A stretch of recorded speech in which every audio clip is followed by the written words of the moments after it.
여러분 안녕하세요. 기관조입니다. 귀요보입니다. 이번 영상은 귀로 듣는 요양보호사, 귀요보 신체활동 지원 파트 실기 66개 문제풀이 영상입니다. 실기 45문제 중에서 이 파트에서만 25문제가 출제되고 있어요. 실기 27점 이상이면 꽈락 없이 합격하는 것은 알고 계시죠? 이 파트만 잘해도 실기 점수는 끝난다. 집어드린 키워드 확실히 기억하면서 변형 문제까지 맞추실 수 있을 거예요. 수시로 반복해서 확실하게 머릿속에 집어넣으세요. 귀로 듣고 고득점 합격하는 비결이 귀요보에 있습니다. 여러분 모두 합격 가자. 좋아요 눌러주세요. 1번 문제. 왼쪽 편마비 대상자의 식사를 돕는 방법으로 옳은 것은 일단 왼쪽이 편마비예요. 그러면 건강한 쪽은 오른쪽이겠죠? 오른쪽을 활용하는 게 좋고요. 불편한 쪽은 지지해준다. 이런 것이 항상 답이 되는 겁니다. 보기를 보지 않아도 그냥 문제가 뻔하다는 거. 1번 왼쪽에 베개나 쿠션을 대어 지지해준다. 아니나 다를까 왼쪽 편마비 불편한 쪽에다가 지지해준다. 요거 맞죠? 2번 오른쪽을 위로 해서 약간 옆으로 눕힌다. 항상 건강한 쪽이 아래로 내려오라고 했어요. 그런데 왼쪽 편마비야 오른쪽이 건강한 쪽이죠? 위가 아니라 아래쪽으로 해서 눕힌다는 거. 3번 음식을 먹고 있는 중에 말을 걸어 천천히 먹게 한다. 말 걸지 않습니다. 왜? 살에 걸리니까요. 4번 음식물 찌꺼기가 남아있기 쉬운 입안 오른쪽을 살펴본다. 마비된 쪽이 음식물 찌꺼기가 남아있겠죠. 왼쪽입니다. 5번 숟가락 끝을 입술 옆에 대고 입안 왼쪽으로 음식을 넣어준다. 불편한 쪽으로 넣어주지 않고 항상 건강한 쪽으로 넣어준다고 했어요. 오른쪽으로 넣어준다. 쉽죠 여러분? 2번 누워있는 왼쪽 편마비 대상자의 식사를 돕는 방법으로 옳은 것은 비슷한 문제의 연장선이에요. 왼쪽이 편마비야 건강한 쪽은요? 오른쪽이겠죠. 오른쪽을 밑으로 해서 옆으로 누운 자세를 취하게 한다. 또는 오른쪽으로 입에 넣어준다. 이게 답이에요. 1번 식사 도중에 맛이 어떤지 물어본다. 물어보면 살에 걸린다고 했어요. 말 시키지 않습니다. 2번 오른쪽을 지지해 줍니까? 왼쪽 편마비야 불편한 쪽 왼쪽을 지지해 줍니다. 사실 똑같은 문제인데 보기가 살짝만 변형돼서 계속 나오는 거죠. 3번 왼쪽 입에 빨대를 고정시켜 국물을 제공하나요? 이게 마비된 쪽은 감각을 못 느껴서 화상 입을 수 있다 했잖아요. 무조건 건강한 쪽으로 먹입니다. 4번 음식을 반 정도 삼키면 다음 음식을 넣어주는 게 아니라 완전히 삼키면 넣어주겠죠. 5번 오른쪽을 밑으로 해서 옆으로 누운 자세를 취하게 한다. 건강한 쪽이 왼쪽인가요? 오른쪽인가요? 왼쪽 편마비니까 건강한 쪽은 상대적으로 오른쪽이 되니까요. 건강한 쪽, 오른쪽이 밑으로 해서 누운 자세를 취한다. 아시겠죠, 여러분? 똑같은 문제인데 보기만 계속 이렇게 바뀌는 거예요. 3번 경관 영양을 하는 대상자의 식사를 돕는 방법으로 옳은 것은 1번 영양액은 차갑게 준비합니까? 따뜻하게 한다고 했어요. 2번 비간이 빠져있으면 즉시 밀어넣으면 큰일 나죠. 폐로 들어가요. 의료행위 하지 않습니다. 3번 영양액 주머니는 침대 난간에 고정합니까? 항상 머리 위에 있는 거예요. 영양액 주입 후 상체를 높인 자세로 30분 정도 앉아있게 한다. 좋은 얘기죠. 밥 먹을 때 앉아있고 또 밥 먹고 나서도 앉아있죠. 영양액 주입 중 청색증이 나타나면 바로 잠그고 보고해야 돼요. 청색증은 산소가 부족하다는 얘기예요. 숨을 못 쉰다는 얘기입니다. 주입소스를 늦추는 게 아니라 중단하고 보고해야 되는 거예요. 아시겠죠? 4번 경관 영양을 하는 대상자를 돕는 방법으로 옳은 것은 똑같은 문제예요. 1번 청색증이 나타나면 비간을 제거합니까? 제거하는 거 의료행위죠. 간호사가 합니다. 우리는 잠그고 보고하는 거예요. 2번 구토 증상이 있으면 주입 속도를 늦춘다. 잠굽니다. 그리고 보고합니다. 3번 영양액 주머니를 위장보다 높은 위치에 건다. 맞죠? 영양액은 높은 위치에 건다는 거. 우리 몸보다 아래에 있는 것은 소변 주머니밖에 없어요. 4번 영양액을 분당 100ml가 들어가도록 주입한다. 분당 50cc, 50ml예요. ml랑 cc는 같다. 5번 영양액 주머니를 하루에 한 번 세척하여 말립니까? 하루 한 번 아니고요. 매번 깨끗이 씻어서 말린 후 사용합니다. 하루에 한 번 영양 주는 거 아니잖아요. 여러 번 주거든요. 그때마다 매번 깨끗이 씻어서 말린 후 사용합니다. 우리 밥 먹고 설거지 그때그때 하는 게 좋지. 그릇 쌓아놓고 하루에 한 번 하지 않잖아요. 그렇게 기억하자고요. 5번 대상자의 경구약 복용을 돕는 방법으로 옳은 것은 약 먹는 거 어떻게 도와요? 1번, 가루약은 음식에 섞어서 제공한다? 이거 동물들은 이렇게 합니다. 이렇게 뭐 간식 같은 거에 섞어서 제공하는데 사람은 이렇게 먹이지 않아요. 2번, 약을 전부 삼켰는지 입안을 확인한다? 일단 맞는 얘기예요. 3번, 금식하고 있으면 혈압약 복용을 중단한다? 금식하고 있어도 매일 먹는 약, 혈압약 복용한다고 했어요. 반드시 투약한다고 했어요. 혈압약은요, 정말 하루 이틀 3일만 안 먹어도요, 갑자기 뭐 뇌졸중 오시는 분들도 진짜 주변에서 봤습니다. 4번, 알약이 빠르게 흡수되도록 수분 섭취를 제한합니다. 합니까? 이게 빠르게 흡수가 되겠어요? 물을 더 많이 제공해야 약도 삼키기도 쉽고 흡수도 더 빠르다고 했어요. 5번, 약물 알레르기 반응이 나타나면 복용량을 줄인다. 무조건 알레르기 반응, 뭔가 문제가 생기면요, 줄이는 게 아니라 중지하고 보고하는 거예요. 아시겠죠? 6번, 약물의 성분과 효과가 유지되도록 보관하는 방법으로 옳은 것은 1번, 귀약은 냉동고에 보관한다. 귀약 차갑게 보관해서 귀에 넣으면요, 쇼크 옵니다. 실온이에요, 실온. 2번, 알약은 건조한 곳에 보관한다. 맞죠? 습해지면은 달라붙잖아요. 안 돼요.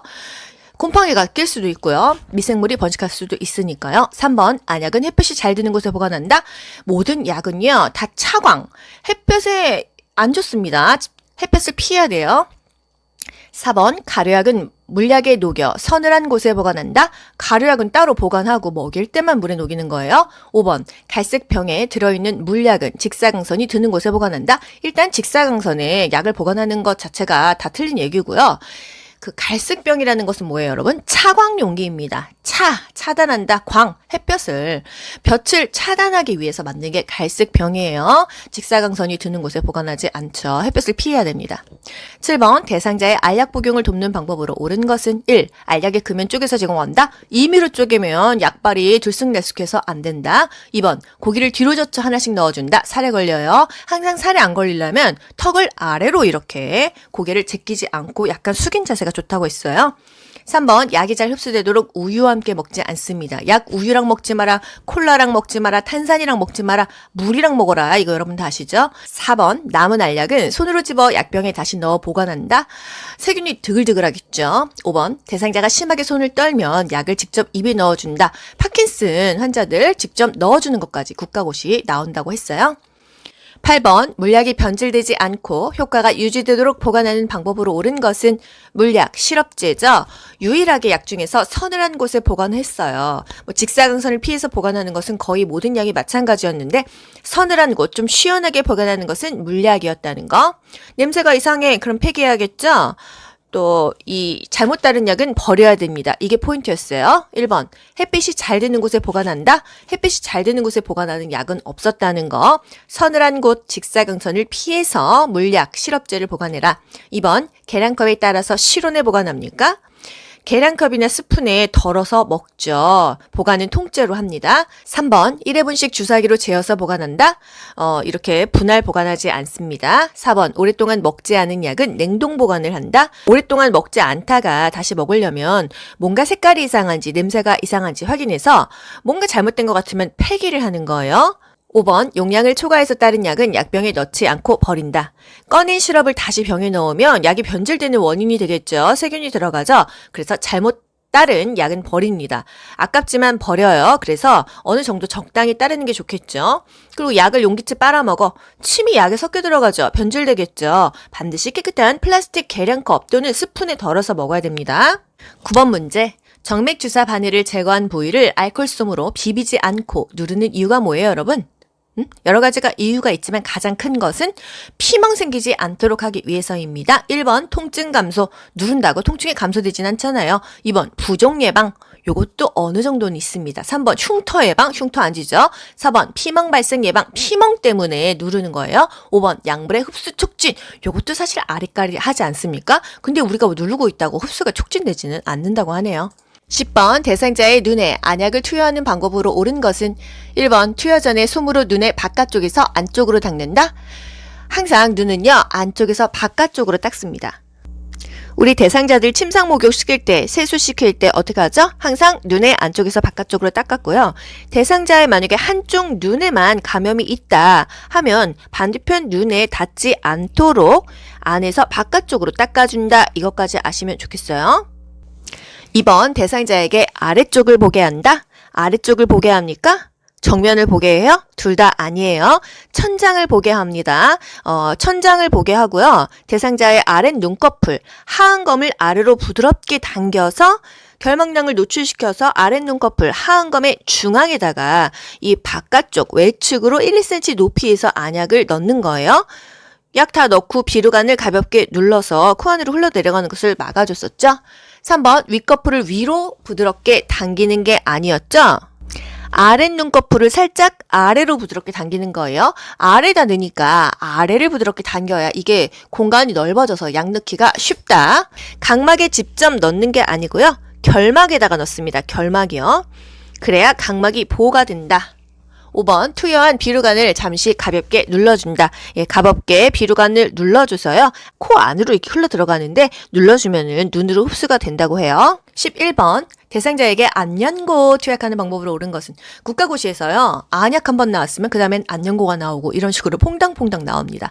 안연고는 움직여주라고 했어요. 1번 투약한 후에 눈을 가볍게 문질러준다. 움직여주지 문질러주지는 않았어요. 2번 눈에 바깥쪽에서 안쪽 방향으로 투여한다. 항상 안쪽에서 바깥쪽으로 투여했어요. 3번 안연고 투약 후 비루관을 가볍게 눌러준다. 눌러준다. 뭐 감쪽 같죠? 안연고 움직여주는 거예요. 비루관 눌러주는 거 뭐였어요? 안약이었습니다. 아시겠죠 여러분? 4번 뚜껑을 열 때 처음 나오는 연고부터 쓰지 않는다고 했잖아요. 처음 나오는 거는 거즈로 닦아서 버리고 그 다음에 하안검 아래 눈꺼풀 중앙에다가 2cm 정도 안쪽에서 바깥쪽으로 쭉 짜준다고 했습니다. 5번 눈꺼풀 밖으로 나온 연고는 생리식염수를 적신 멸균솜으로 닦아낸다. 아주 좋죠. 12번 대상자에게 귀약을 투여하는 방법으로 옳은 것은 1번 투여 전에 귀지를 제거한다. 귀지 제거 의료 행위입니다. 웨이도 귀 겉은 닦아줄 수 있는데요. 귀 속을 닦아줘도 안 되고 귀지를 제거해서도 안 되는 거예요. 2번 귓바퀴를 후 하방으로 잡아당겨 약을 투여한다. 후 상방이라고 했죠. 후 하방은요 소아입니다. 어린아이들이요. 어른은 성인은 무조건 후 상방으로 잡아당겨서 약을 투여하고요. 고막 체온계도 잽니다. 3번 약이 귀 안에 측면을 따라 흘러들어가도록 점적한다. 맞을까요? 틀릴까요? 맞습니다. 귓바퀴를 후상방으로 잡아당겨서 약물 투여가 쉽게 한 다음에 측면을 따라서 정확한 방울수의 약물을 점적한다. 이게 맞게 되겠습니다. 4번 투여 직후 점적한 쪽 귀를 아래로 하여 5분간 누워있게 한다. 약 넣고 아래쪽으로 하면은 약 다 빠질 거 아니에요. 귀 입구를 잠깐 부드럽게 눌러주고요. 그냥 약 5분 정도 똑바로 누워 있습니다. 5번 투여 후 하루 동안 귓구멍에 작은 솜을 끼워 놓는다. 하루 내내 솜 끼워 놓지 않습니다. 작은 솜을 15분에서 20분 동안 귀에 살짝 느슨하게 끼워 놓았다가 제거하는 거예요. 한 15분, 20분만 귀에 넣는 것입니다. 13번 안연고를 투여하는 위치와 방향은 안연고 어디다 넣는다고 했어요? 눈 아래 하안검이죠. 하부 결막낭의 위에 안쪽에서 바깥쪽으로 중앙에서 외측으로 안연고 2cm 정도 쭉 짜서 넣어준다고 했습니다. 이 그림상에서 보면은요 마예요 마 아랫눈 약간 살짝 밑으로 당기면서 안연고를 안에서 밖쪽으로 짜준다. 14번 치매 대상자의 배설을 돕는 방법으로 옳은 것은 1번 단추가 있는 바지를 입힌다. 단추 언제 풀겠습니까? 고무줄이 제일 좋아요. 2번 변기 앞에 안전 손잡이를 설치한다. 깜쪽 같죠? 변기 옆이에요. 3번 뒤처리 방법을 시범 보여 스스로 하게 한다. 치매 대상자는 기억력이 없습니다. 커피보트의 버튼도 못 누른다고 했잖아요. 이게 어떻게 자기가 똥을 놓고도 이게 닦는지 사실 잊어버리더라고요. 그래서 앞에서 뒤로 이렇게 닦으세요 보여주면서 휴지를 손에 쥐어주면 그렇게 하겠죠. 4번 화장실 문 앞에 화분을 놓아 위치를 표시한다. 화분은 걸림돌입니다. 발바닥에 바닥에 뭔가를 놓으면 넘어지고 다칠 수밖에 없어요. 5번 취침 전에 물이나 음료를 충분히 마시게 하면 밤에 계속 화장실 가느냐고 계속 잠을 설치겠죠. 자기 전에는 마시지 않아요. 15번 거동이 불편한 대상자가 화장실을 안전하게 사용하도록 돕는 방법으로 옳은 것은 1번 변기 옆에 안전손잡이를 설치한다. 옆에 맞죠, 여러분? 옆에. 우리가 왼쪽, 오른쪽 옆에 뭐가 있어야 짚고 일어나고 또 짚고 앉는 거예요. 2번, 용변을 마칠 때까지 다른 용물을 본다. 밖에 나가 있으라고 하면 밖에 있지만 수시로 상황을 체크하라고 했어요. 3번, 화장실은 눈이 부시지 않도록 조명을 어둡게 합니까? 항상 환해야 되는 거. 화장실이라고 했어요. 4번, 화장실 앞에 화분을 놓아 화장실 위치를 표시할 필요가 뭐가 있을까요? 바닥에 놓는 게 아니고. 5번, 밤에는 수면에 방해가 되지 않도록 화장실 표시등을 꺼둔다. 그럴싸하지만 항상 밤에도 낮에도 환하게 켜야 되는 건 화장실이라는 거. 16번, 휠체어로 이동하여 화장실을 이용하는 대상자를 돕는 방법으로 옳은 것은 일단 휠체어 잠금 장치 잘 잠궈야겠죠? 1번, 화장실 문 앞에 작은 매트를 깔아준다. 매트가 좋은데 휠체어는 매트가 있으면은 휠체어가 이게 들어가기가 힘들어서 아니겠죠. 문턱도 없어야겠죠. 2번, 이동할 때는 휠체어 의자 끝에 걸쳐 앉게 하면 넘어집니다. 깊숙하게 앉혔잖아요. 3번, 휠체어 잠금 장치를 잠그고 발 받침대를 접고 나서 이제 그 대상자의 발을 바닥에 놓게 하고 변기로 옮겨줘야겠죠. 4번, 배설이 끝날 때까지 화장실 문을 열어둔다. 이거 나쁜 방법은 사실 아닌데 프라이버시를 존중해 줘야 되니까 문을 완전히 닫지 않더라도 조금 열어놓고 또는 닫아놓고 밖에서 상황을 살펴보면서 말을 한 번씩 걸어야겠죠. 5번, 배설 후 뒤처리를 전적으로 도와준다. 전적으로 엄마라면 전적으로 도와주겠죠. 대상자는 남이잖아요. 필요한 부분만 도와주는 게 이 요양보호에서 원칙이라고 합니다. 17번, 간이변기를 사용하여 침상 배설을 하는 대상자 돕는 방법. 간이변기, 넣다 뺐다 해주는 거잖아요. 1번, 변기를 차게 하여 변이를 자극합니까? 차게 하면 관략근이 그냥 움츠러들어서 똥오줌이 더 안 나와요. 2번, 대상자가 스스로 변기 위에 앉게 한다. 혼자 이렇게 잘하는 대상자면 얼마나 좋겠냐마는 움직이지 못하니까 침상에서 배설할 거 아니에요. 스스로 되겠습니까? 3번, 간이변기는 세척하여 침상 위에 놓는다. 세척해서 왜 침대 위에 놓습니까? 다른 곳에 안 보이는 곳에 둬야죠.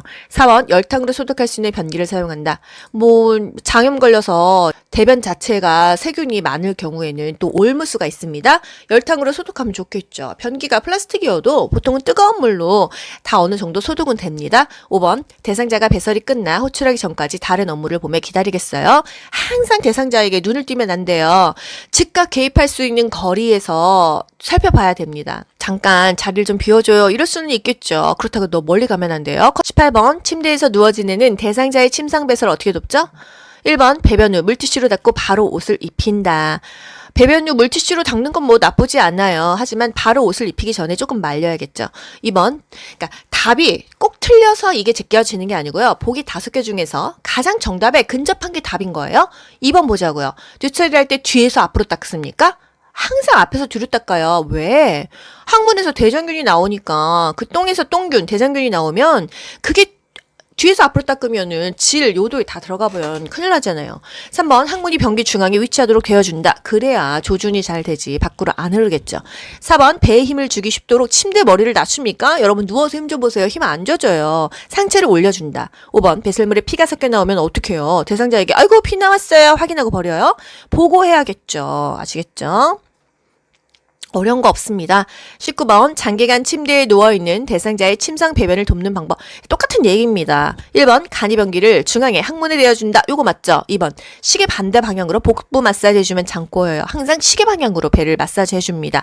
그리고 눈이 좀 안 보이는 대상자 항상 시계 방향으로 물건을 놓는다고 했어요. 설명도 시계 방향으로 한다고 했어요.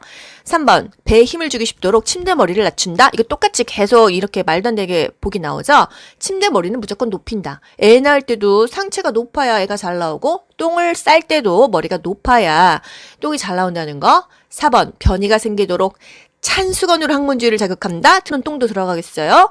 따뜻하게 해줘야 항문 관략근이 이완이 돼서 똥도 마렵고 오줌도 마렵겠죠. 5번, 배설물이 점액질이 섞여 나오면 대상자에게 확인 후 버립니까? 보고해야겠어요. 정신도 없고 의식도 없는 대상자한테 아이고 피 나왔어요 이러면은 얼마나 불안하겠습니까? 그쵸 여러분? 문제가 다 고만고만하죠? 어려운 거 없으시죠? 20번, 이동변기를 사용하여 배설하는 편나비 대상자를 돕는 방법. 건강한 쪽에 대준다. 발이 바닥에 닿게 한다. 요거죠? 1번, 배설물은 모아서 한꺼번에 버린다. 냄새 어떻게 할 겁니까? 그때그때 버려요.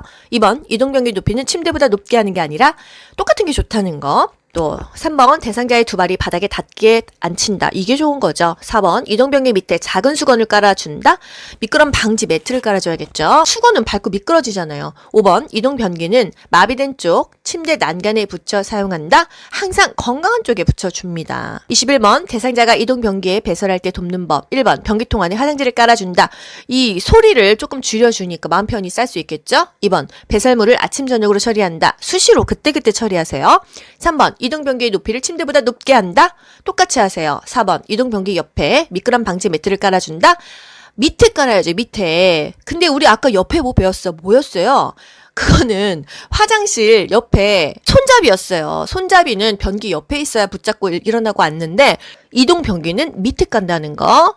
5번 두 발이 바닥에 닿지 않게 이동변기에 앉히면은 뭐 공중에서 넘어지잖아요. 바닥이 닿아야 안정감이 있다라는 거죠. 22번 침상에서 대상자의 기저귀 교환하는 방법 옳은 것은 1번 둔부는 알코올솜으로 닦고 말린다. 여러분 알코올은요.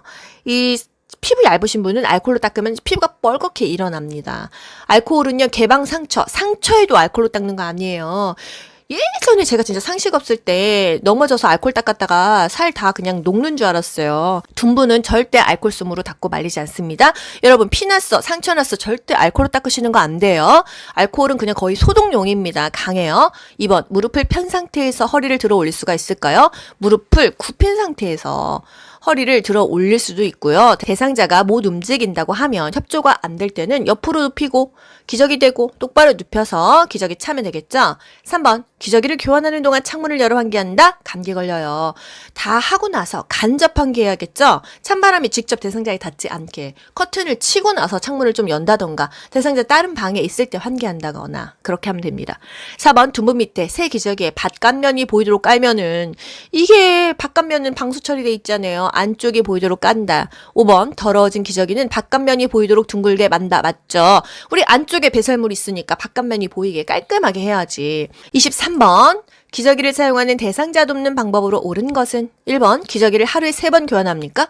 쌌으면 교환합니다. 보통 뭐 2-3시간 간격이죠.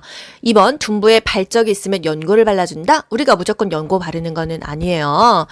일단 발적이 있으면 욕창이 전조잖아요. 미지근한 물로 마사지 해주거나 닦거나 춥지 않다고 하면은 뭐 30분씩 햇볕 보거나 그런 조치가 취합니다. 3번 오염된 기저귀는 바깥면이 보이도록 말아서 버린다? 바깥면이 보이도록 말아서 버린다. 맞습니다. 말이 뭔가 좀 이상한 것 같았어요.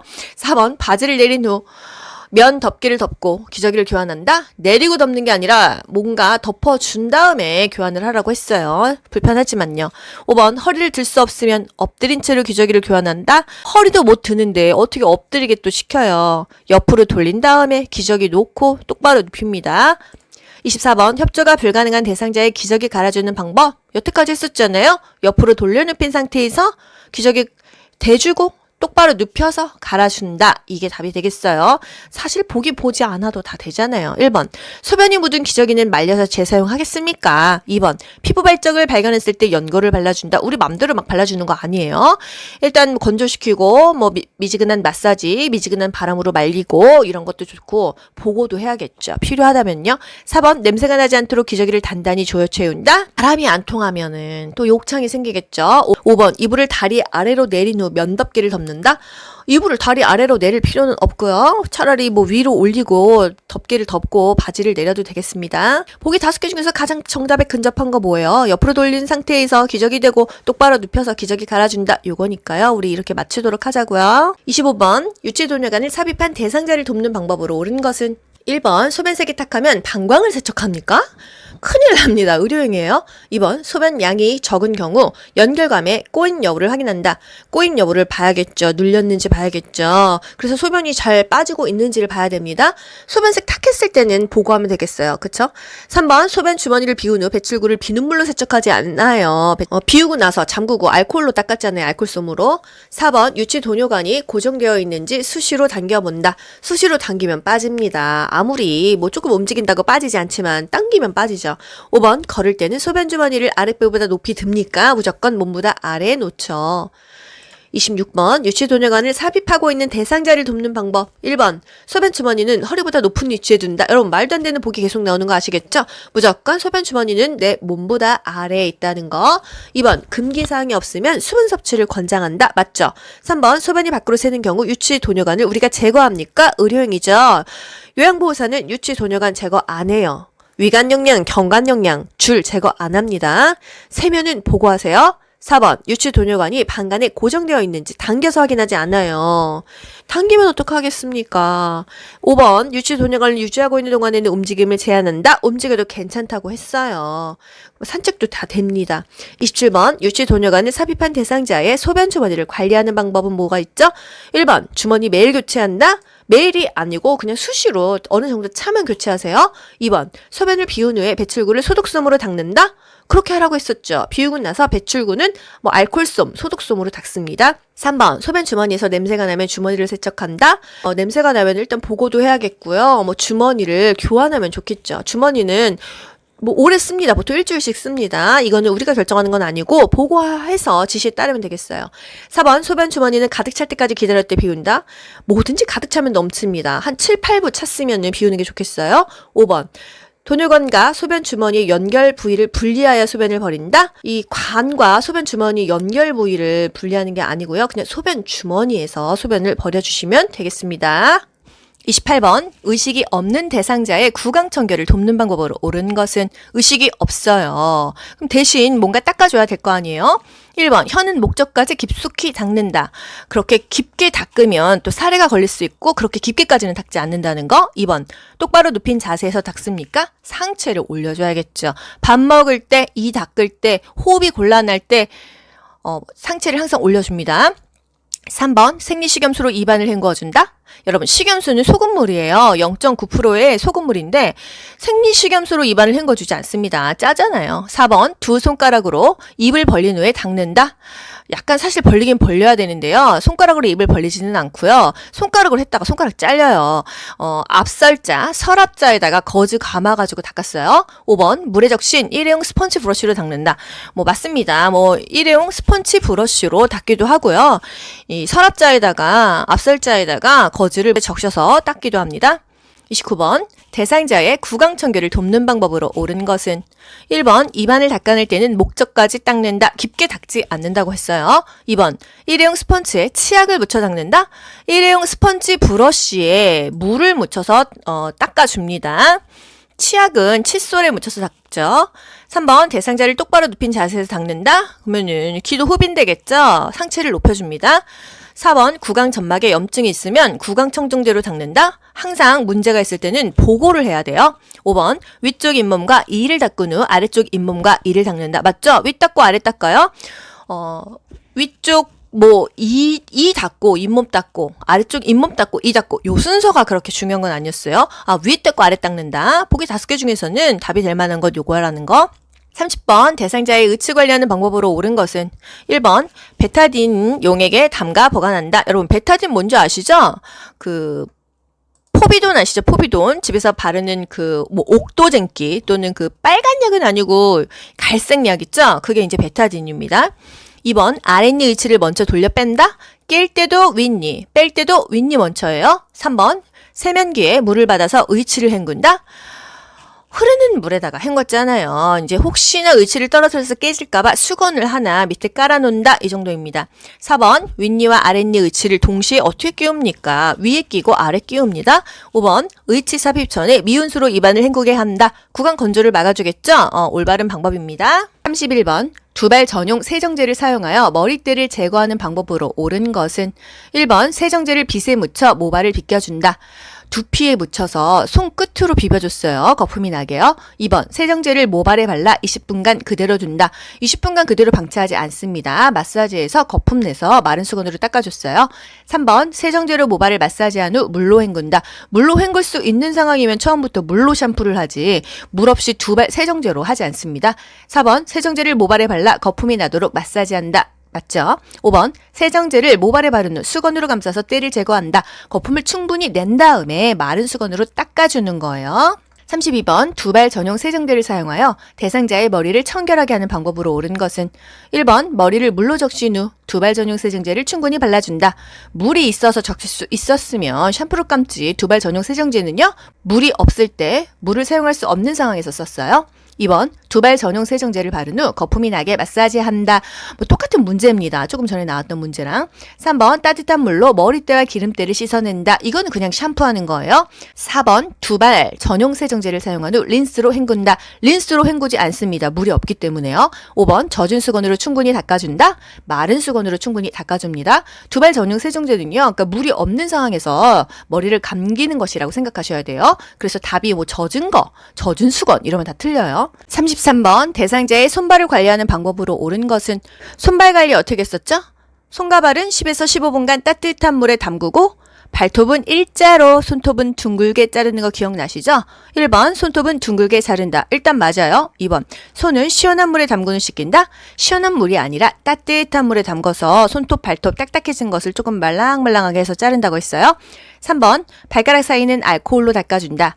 알코올은 여러분 개방 상처에도 쓰지 않고요. 보통 기구 소독에 많이 씁니다. 알코올은 굉장히 강해서요. 이 살에 닿게 되면 문제가 일어요. 알코올을 몸에 바른다 하면은 이 요양보호사 국가고시에서는 답이 다 틀린다고 생각하시면 되겠습니다. 4번 각질 제거를 위해서 모직 양말을 신긴다. 땀을 흡수하려면 면 양말이 좋죠. 근데 각질 제거 자체가 뭐 면 양말 신는다고 되는 건 아니었어요. 피부 건강을 위해서 면직 양말이 좋다는 거. 각질 제거는요, 따뜻한 물에 불려서 잘 닦아주고 보습을 해줬어야 됐어요. 뭐 오일이나 로션으로요. 5번 발의 티눈은 손톱깎이로 제거해준다. 티눈 손톱깎이로 잘못 제거했다가 세균 들어가서 절단하는 경우 있습니다. 절대로 우리 요양보호사는 의료행위 하지 않고요. 귓속도 파지 않는데 티눈 제거하지 않습니다. 사실 보통 발에 티눈 막 칼로 소독해서 집에서 자르고 스티커 붙이시는 분 많죠? 저희 아빠도 그러셨어요. 그래서 제가 그거 균 들어가면 큰일 난다 맨날 얘기했었는데 집에서 진짜 그렇게 많이들 하십니다. 왜? 매번 뭐 병원 간다고 해주지도 않으니까요. 하지만 발의 티눈을 손톱깎이로 제거하게 되면 잘못하면 정말 감염돼서 큰일 날 수 있습니다. 특히나 당뇨 환자 같은 경우는 발이 잘못되면은 당뇨발이라고 해서 발을 절단하는 경우가 많아서요. 절대로 이렇게 위험한 행동은 하지 않습니다. 34번 대상자의 세수를 돕는 방법으로 옳은 것은 세수할 때 눈곱이 있다고 하면은 깨끗한 쪽 먼저 하고 눈곱 있는 쪽 닦아줬고요. 안에서 바깥쪽으로 닦아줬던 거 기억나시죠? 1번 눈썹은 면도칼로 다듬어준다. 면도칼로 하다가 베일 수 있어요. 눈썹 정리를 하고 싶다고 하면 눈썹 칼로 하는데 요양보호사에서 원하는 답은 뭐예요? 코털은 제거해 주는 거는 시험 문제에 맨날 나와. 하지만 눈썹까지 다듬어 주는 것은 없습니다. 2번 콧방울과 코 안쪽을 깨끗이 닦아낸다. 맞죠? 이 안에 코딱지나 이물질이 많아서 숨쉬기가 곤란해서요. 코 속 관리를 잘 해준다. 이게 요양보호사에서 원하는 답이에요. 3번 면봉으로 귀 안쪽에 귀지를 닦아낸다. 겉에 웨이도는 괜찮지만 안쪽을 닦아준다. 귀 속을 닦아준다 하면은 틀리는 거예요. 함정이에요. 4번 입술과 그 주변을 알코올솜으로 닦아낸다. 알코올로 몸을 닦는 건 무조건 틀리다고 했어요. 5번 눈곱이 있으면 눈곱이 있는 쪽 눈부터 닦나요? 없는 쪽, 깨끗한 쪽부터 닦습니다. 청소를 할 때도요, 깨끗한 쪽 먼저 하고 더러운 쪽을 해야지 더러운 쪽부터 이렇게 깨끗한 쪽으로 밀고 들어오면 다 더러워지는 거예요. 35번 여자 대상자의 회음부를 청결하게 닦는 순서로 옳은 것은 보지 않아도 여러분 뭐죠? 항문이 맨 마지막이다. 그러면 답은 1번, 3번 중에 하나예요. 그런데 요도 질 항문이냐, 질 요도 항문이냐. 여러분 여자 생식기를 생각을 해보세요. 여자분들은 본인의 몸을 생각해보세요. 요도 아래 질 있죠. 질 뒤에 항문 있죠. 요도 질 항문입니다. 이 문제 빨리 보면은 또 질 요도 항문 1번 찍는데요. 요도 질 항문이에요. 2, 1, 2 이렇게 갑니다. 제가 왜 이렇게 설명을 드리냐면 제가 그냥 이거 1초 만에 풀었는데 제가 이거 1번 찍었기 때문이에요. 네, 과거 학원 다닐 때. 36번 대상자의 침상 세면을 돕는 방법으로 옳은 것은 침대에서 세면을 합니다. 왜? 움직이지 못하니까. 1번 침대를 수평으로 하여 눕힌다. 상체를 올려주는 게 좋습니다. 양치하던 세수하던 밥 먹던 밥 먹고 나서던 상체를 올려줬어요. 2번 눈곱이 있는 눈을 먼저 닦는다. 여러분 이제 아시죠? 눈곱이 없는 깨끗한 눈부터 닦고요. 안에서 바깥쪽으로 닦습니다. 3번 코, 뺨, 눈, 귀, 목이에요. 너의 눈, 코, 볼, 입, 이마, 귀, 목. 제가 노래까지 하잖아요, 여러분. 너의 눈, 코, 볼, 입, 이마, 귀, 목. 아시죠? 네. 4번. 면봉으로 귀 안쪽을 깊숙이 닦는다. 여러분 이제 뭐가 그 국가고시에서 자꾸 헷갈리게 하는지 아시겠죠? 안쪽이 아니라 귀의 겉이라는 거. 귀 속 틀려요. 귀 안쪽 틀립니다. 5번 코털이 코 밖으로 나와 있으면 깎아준다.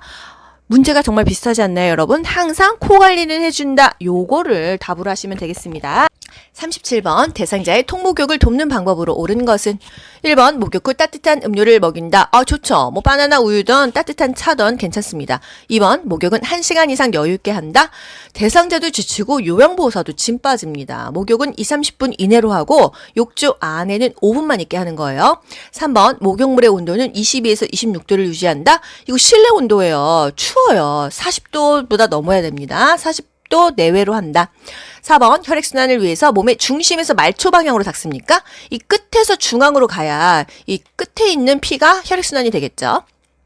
5번 욕조에 들어가기 전에 목욕 의자에 앉혀 머리를 감긴다. 머리 먼저 감고 머리 젖어 있으면 춥잖아요. 목욕 다 하고 나와서 의자에 앉혀서 머리 감기는 거였어요. 38번 대상자의 목욕을 도울 때 따뜻한 물을 자주 뿌려주는 이유는 물을 왜 뿌려주냐? 왜? 체온을 유지하기 위해서죠. 39번 왼쪽 편마비 대상자의 통목욕을 돕는 방법으로 옳은 것은 왼쪽 편마비면 건강한 쪽이 어느 쪽이에요? 오른쪽이죠. 항상 오른쪽으로 들어가고 오른쪽으로 나오겠죠. 요거를 기억하면서 보기를 보자고요. 1번 몸통, 팔, 다리 순서로 닦아요. 다리, 팔, 몸통이라고 있어요. 2번 욕조물에 30분 정도 담근 후 씻긴다. 5분이라고 했습니다. 전체 목욕 시간은 30분이지만 대상자가 물속에 있는 시간은 5분이라는 거. 3번 오른쪽 다리부터 욕조에 들어가게 한다. 왼쪽 편마비니까 오른쪽 다리가 건강한 쪽이죠. 그러니까 건강한 다리, 오른쪽 다리부터 들어갑니다. 나올 때도 오른쪽 다리 먼저 나오는 거예요. 4번 오른쪽 겨드랑이를 잡고 욕조로 이동시킨다. 불편한 쪽을 부축해준다고 했잖아요. 왼쪽 편마비니까 왼쪽 겨드랑이 잡고 부축합니다. 5번 목욕 후 귀 속 깊숙이 있는 물기를 면목으로 닦아낸다. 웨이도 귀 겉에만 닦아주고요. 귀 속, 귀 안. 이거는 틀리는 답이라고 말씀드렸습니다. 40번 수액을 맡고 있는 왼쪽 편마비 대상자의 단추가 달린 옷을 벗기는 순서로 옳은 것은 그럼 여러분 이 문제에다가 뭘 써야 돼요? 벗건을 써야겠죠. 벗건. 그러면 벗을 때는 건강한 쪽 먼저 벗기는 거예요. 근데 여기서 어느 쪽이 건강한 쪽이에요? 수액을 맡고 있는 왼쪽 편마비 대상자야. 그럼 왼쪽 편마비 왼쪽이 불편한 쪽이죠. 그러면 수액을 맡고 있는 쪽이 건강한 쪽이죠. 그러면 벗건, 건강한 쪽, 수액을 맡고 있는 쪽이 오른쪽이니까 오른쪽 먼저, 그리고 수액 들어가고 불편한 쪽 왼쪽이 들어간다. 이렇게 답을 맞추시면 됩니다. 아시겠죠? 항상 왼쪽 편마비 대상자야. 그러면 불편한 쪽은 왼쪽이다. 수액을 맡고 있는 쪽, 오른쪽은 건강한 쪽이다. 적어 놓고 대입하시면 되겠습니다. 41번 편마비 대상자의 하의를 갈아입힐 때 벗기는 순서로 옳은 것은 벗기는 거 벗건이죠. 일단 두 다리를 모아서 무릎을 세우고요. 두 팔과 두 발을 바닥에 지지하고 엉덩이를 들어 올리게 합니다. 건강한 쪽 먼저 벗기죠. 그 다음에 마비된 쪽 갑니다. 벗건. 아시면 돼요. 벗건. 43번 침대 한쪽에 누워있는 편마비 대상자를 침대 가운데로 옮기는 방법. 일단 어느 부위를 요양보호사가 지지하는지를 물어봅니다. 상체는 어디를 지지할까요? 이 목 뒤, 등과 어깨라고 표현합니다. 하체는요. 엉덩이와 허벅지 또는 엉덩이와 넙다리 또는 허리와 엉덩이 다 되는 거예요. 우리 교재에는요. 엉덩이 또는 넙다리예요. 근데 국가고시에서는 허리와 엉덩이를 지지한다 이렇게 나왔습니다. 그 부위가 정확하지 않아도 상체에서는 어디를 지지해? 머리는 지지한다 이런 답은 전혀 없어요. 여러분. 목 밑에 또는 등에 어깨를 지지한다 이런 것들이 상체를 지지하는 거고요. 사실 하체에서도 허리를 지지할 수도 있고요. 허벅지를 지지할 수도 있고 엉덩이를 지지할 수도 있습니다. 이게 꼭 틀리다는 건 아니잖아요. 보기 5개 중에서 가장 정답에 근접한 보기를 찾으시면 되는 거예요. 1번 상반신은 건강한 팔을 잡고 옮긴다. 팔을 잡고 옮긴다. 다리를 잡고 옮긴다. 옷을 잡고 옮긴다 하면은 무조건 다 틀리는 거 아시죠, 여러분? 절대로 뭔가를 잡고 끌거나 옮기지 않습니다. 2번 상반신은 머리와 목 아래를 지지하여 옮긴다. 머리를 받친다 이런 대답은 우리 교재에 없어요. 그래서 머리 때문에 틀립니다. 목 아래 지지할 수도 있거든요, 사실. 3번 하반신은 다리를 잡고 옮긴다. 잡고 옮긴다 하면 다 틀리는 거예요. 4번 하반신은 엉덩이 부위에 옷을 잡고 옮긴다. 왜 옷을 잡고 옮깁니까? 몸으로 옮겨야지. 5번 하반신은 허리와 엉덩이를 지지하여 옮긴다. 그럴듯하죠. 교재에서는 뭐 엉덩이나 넙다리, 허벅다리 잡아도 되고요. 실제로는 허리랑 엉덩이 지지해도 괜찮잖아요. 이렇게 그냥 굵직하게 상체는 목 밑에 또는 어깨나 등을 지지한다. 하체는 허리나 엉덩이 또는 엉덩이나 허벅지를 교재에서 또 넙다리라고 한다. 44번 거동이 불편한 대상자의 체위를 변경하는 방법으로 옳은 것은 여러분 체위 변경 중요한 건 뭐예요? 보통 2시간마다 체위 변경하는데 욕창이 이미 발생했다면 더 자주 변경해라. 의자에 앉아있을 때는 1시간마다 체위를 바꿔라 이겁니다. 1번 도넛배기로 천골 부위를 지지한다. 도넛백에 가운데 구멍 뚫려 있는 거 그걸로 하면 압력이 더 센 거서 더 욕창 생긴다고 했잖아요. 치질 환자는 도넛백이 쓰지만요. 우리 대상자들 체위 변경할 때 도넛백이는 쓰지 않았어요. 2번 욕창이 있으면 체위 변경 횟수를 늘린다. 맞죠? 욕창이 있으면 더 자주 체위를 변경해 줘야겠습니다. 3번 딱딱하고 표면이 거친 쿠션을 받쳐준다. 쿠션 받쳐주는 건 우리 밥 먹을 때였고 딱딱하고 설마 표면이 거친 걸 받쳐주겠습니까? 체위 변경할 때는요. 머리 밑에 작은 베개를 넣어준다. 또는 편안하게 해주기 위해서 무릎이나 발목에 수건이나 베개를 받쳐줄 수 있다. 이 정도가 답입니다. 하지만 이것도 너무 장시간 받쳐놓게 되면은 굽어요. 구축이 발생되니까 너무 장시간 사용은 하지 말아라 이거예요. 4번 대상자의 옷을 잡아당겨 딱 틀렸죠? 잡아당겨 틀렸고 옷을 잡는 거 딱 틀렸어요. 5번 의자에서는 2시간마다 체위를 바꿔줍니까? 1시간마다. 왜? 앉아있으면 압력이 더 심하니까요. 누워있으면 그래도 골고루 압력 받아서 2시간마다인데 앉아있을 때는 더 자주 바뀌어줘라 이겁니다.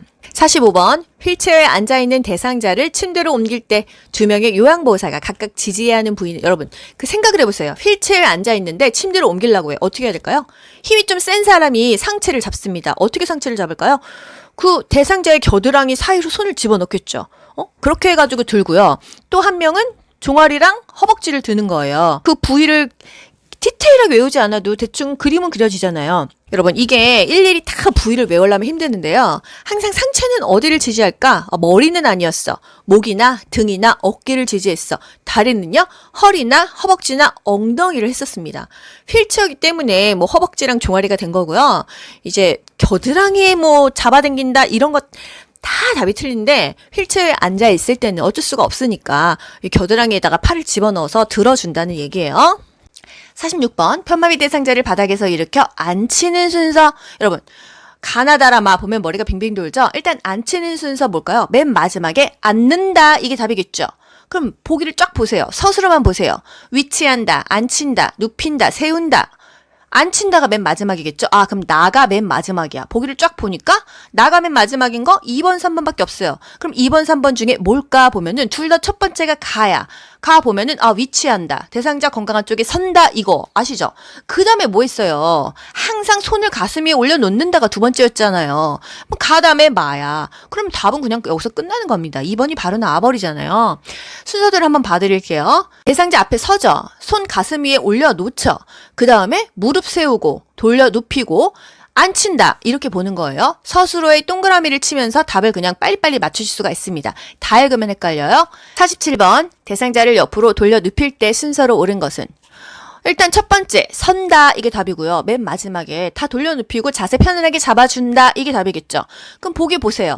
선다, 놓는다, 돌려 눕힌다, 올려놓는다, 자세를 편하게 한다. 다 자세 한 다음에 자세를 편하게 한다? 마가 맨 마지막이겠구나. 선다, 가가 맨 마지막이겠구나. 1번, 2번이 둘 중에 하나가 답입니다. 그러면 선 다음에 뭘까요? 팔 가슴 위로 올려놓는 거예요. 이게 그냥 그 다음입니다. 그 다음에 뭐예요? 다음에 뭐 어떻게 저측에 돌려 눕힌다. 맨 마지막에 자세를 좋게 잡아준다. 이게 답이 되는 거예요. 중간에 모르셔도 돼요. 첫 번째는 선다. 두 번째는 팔 꺾이지 않게 가슴 위로 모아준다. 맨 마지막에 자세 잡은 다음에 편안하게 맞춰준다. 이게 답인 거예요. 아시겠죠 여러분? 어려운 거 없으시죠? 48번 휠체어를 이용하여 울퉁불퉁한 길을 울퉁불퉁하면 여러분 딱 사실 아셔야 됩니다. 이동하는 방법으로 옳은 것은 바닥에 울퉁불퉁하다 문턱이 있다 하면은 앞바퀴를 들어 올려 이걸 아셔야 돼요. 앞바퀴를 들고 이동한다 바로 그냥 답을 맞추시면 됩니다. 보기 보면 더 헷갈려요. 49번 대상자가 타고 있는 휠체어를 지그재그로 이동해야 되는 경우는 경비가 지그재그 기억하시나요? 경사로, 비탈, 가파른 길은 지그재그로 해야 그 속력 때문에 내가 쏠리지 않는다는 거. 왼쪽, 오른쪽 엣지 주면서 스키 타는 이유는요? 그 비탈이 너무 가파르니까 지그재그로 간다는 거예요. 답 딱 보면 뭘까요? 경사가 급한 오르막길, 뭐 내리막길 이때 지그재그로 간다는 거. 문턱 넘을 때는 앞바퀴 들어 올렸잖아요. 50번 다음에 해당하는 휠체어 이동 방법은 휠체어를 뒤쪽으로 기울이면서 앞바퀴를 들고 오른다. 일단 앞바퀴를 들어 올린다는 건 뭐예요? 문턱이나 울퉁불퉁하다 이 말입니다. 딱 그 핵심을 아셔야 돼요. 그래서 뭐 들고 오른다 했으니까 오르막길이겠죠? 문턱을 오르기 이게 답이 되겠습니다. 경사가 급하다면은 지그재그였죠? 보기 5개 중에서 가장 근접한 게 답이 되겠습니다. 다시 한번요.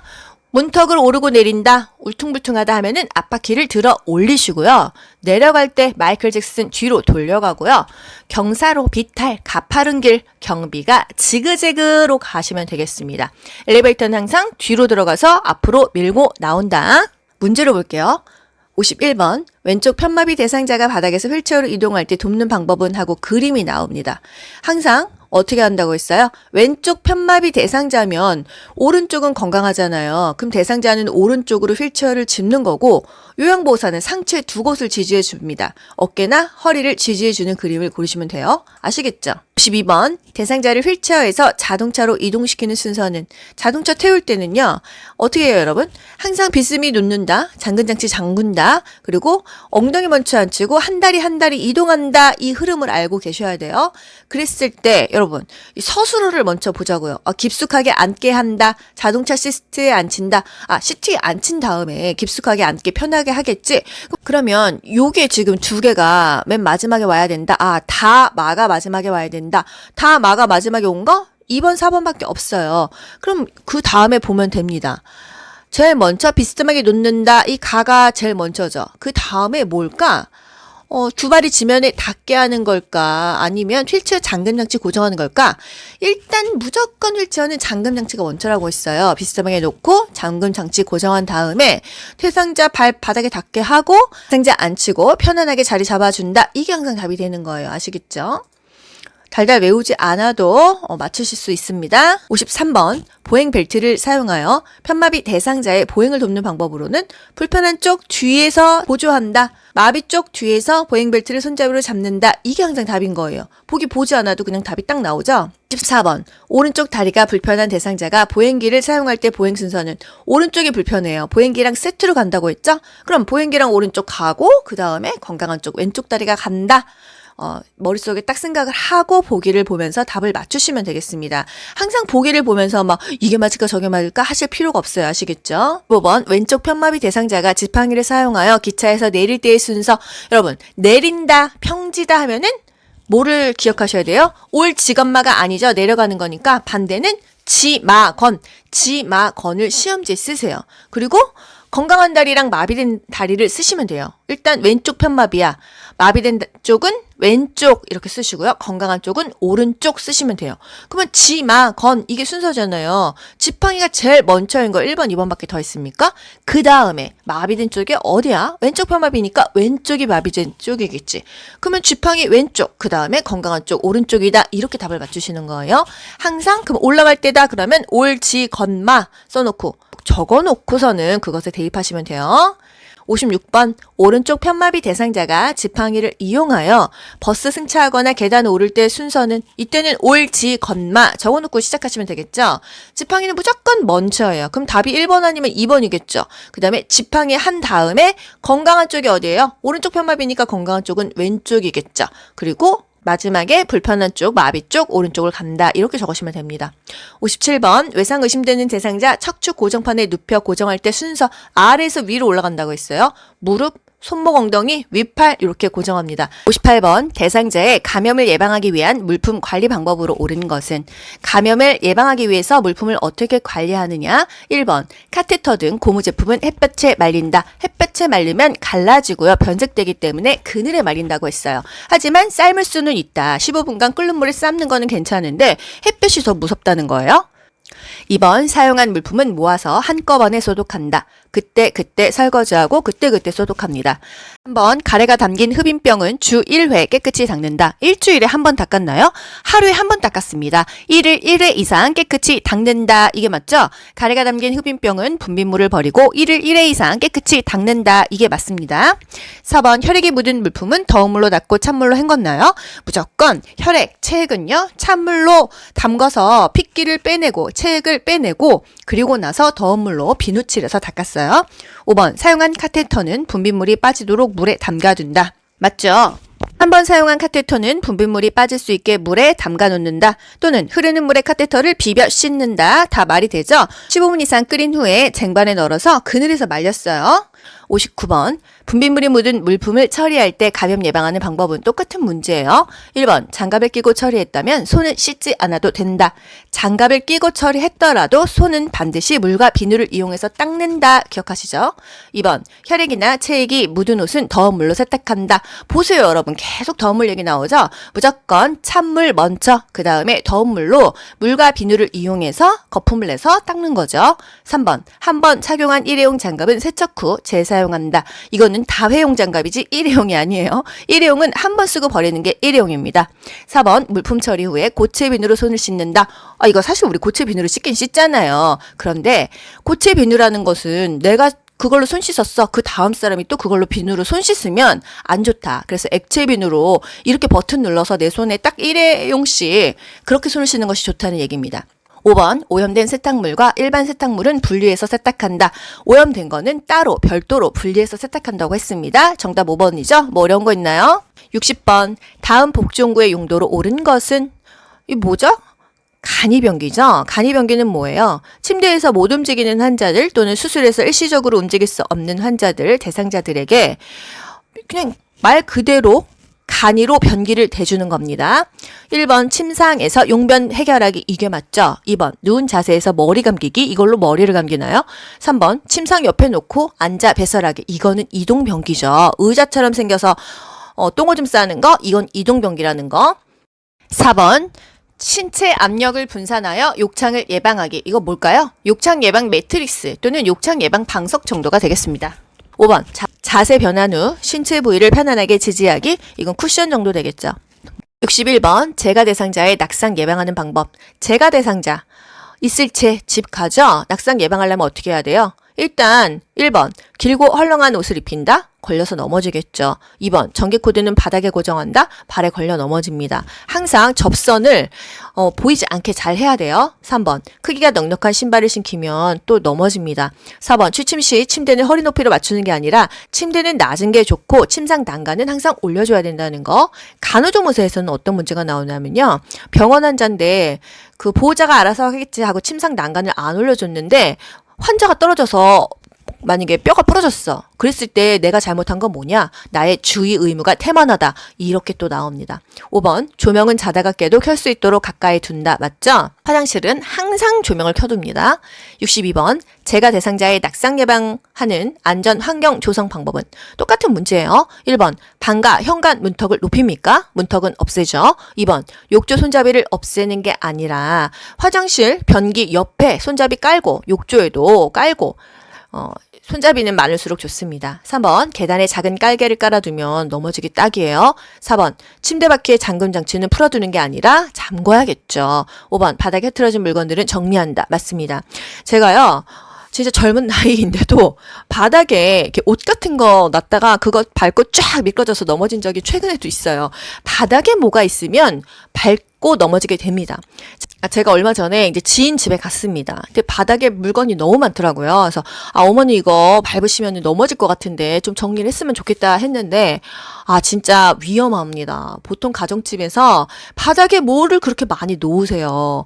제발 여러분 바닥을 좀 깔끔하게 정리해서 낙상을 주의하셨으면 좋겠습니다. 우리가 이런 것을 머리로만 공부하고 국가고시 합격하려고만 보는 게 아니에요, 여러분. 이런 강의를 들으면서 내가 진짜 오늘 방 청소하면서 바닥이 지저분한 것도 좀 치우고요. 화분 같은 것도 발에 걸리적거리게 놓지 말고 순간 이렇게 정말 아차차 하다가 넘어지거든요. 항상 미리미리 예방해야 된다. 그리고 우리 또 영양도 배웠잖아요. 뭐 하루에 단백질 3-4번 먹어라. 그거 그대로 좀 지키면 얼마나 좋습니까? 공부를 해서 그게 우리가 삶에 연결이 되면 너무 좋겠다. 63번 시설에서 화재가 발생했을 때 대피하는 방법. 화재 하면은요. 여러분 보기 안 봐도 뭐뭐 딱딱 떠오르셔야 돼요.